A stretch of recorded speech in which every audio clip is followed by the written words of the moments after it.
सोनकादिक ऋषि कहते हैं हमें गोविंद से प्रीति करनी है, राधा माधव से प्रेम करना है। सुत जी कहते हैं देखिए जीवन के अंदर अगर चिंता को मिटाना है, चिंतन को प्राप्त करना है, तो ये हमें सिखाती है श्रीमद् भागवत महापुराण। जीवन में चिंता चली जाए और चिंतन बढ़ जाए, और विचार करिए चिंता संसार की होती है, चिंतन गोविंद का होता है। और ज्यादा चिंता करोगे तो बीमार पड़ जाओगे। और आजकल तो डॉक्टर भी कहते हैं पता आपको एक साइलेंट अटैक आता है, डॉक्टरों ने एक्सपेरिमेंट किया है। बोले क्यों आता है? बोले आदमी आजकल सोता है तो भी वही बातें उसके दिमाग में चलती रहती है। जो आपका दिमाग है ये विचारों की यूनिवर्सिटी बन गया है। एक विचार नहीं आया, दूसरे विचार ने उसको ओवरटेक किया, तीसरे विचार नहीं आया। विचारों का जब जाल हो जाता है, विचारों पर जब अटैक होता है तो फिर लास्ट में हार्ट अटैक आ जाता है। प्यार से बोलो राधे राधे।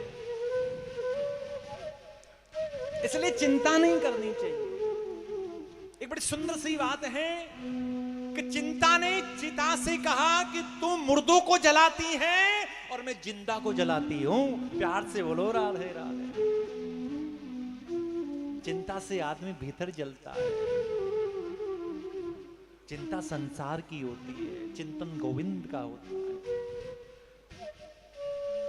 ये तो हमें श्रीमद् भागवत महापुराण सिखाती है कैसे जीवन में चिंता चली जाए, चिंतन आ जाए। सोनकादिक ऋषि कहते हैं कि हे देव आप हमें कोई ऐसी कथा मत सुना देना जिस कथा को सुनने के बाद सती को निद्रा आ गई। भगवान शिव कथा सुनाने लगे और कथा के आरंभ में ही सती को निद्रा आ गई। इसलिए हे देव आप हमें कोई ऐसी कथा सुनाइए कि हमारा मन गोविंद के चरणों से लग जाए।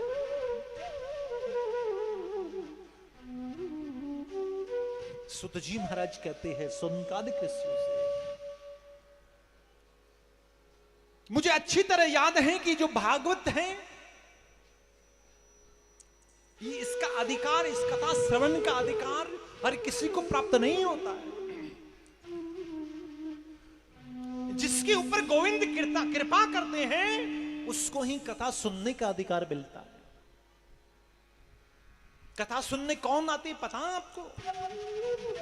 जिसको आप चुनते हैं वो विधानसभा और लोकसभा में जाते हैं, और जिसको मेरे ठाकुर चुनते हैं वो कथा सत्संग में आते हैं। प्यार से बोलो राधे राधे। आपको भगवान ने चुना है उनकी कथा सुनने के लिए, इसलिए आप भाग्यशाली हैं।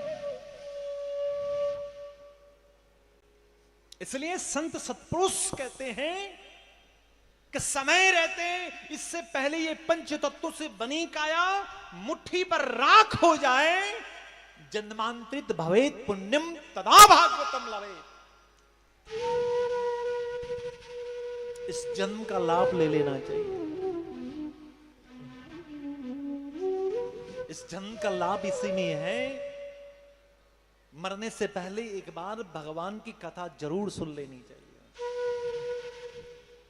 इसलिए संत सत्पुरुष चीख चीख कर कह रहे हैं कि गोविंद गाले, गोपाल गाले जाने से पहले।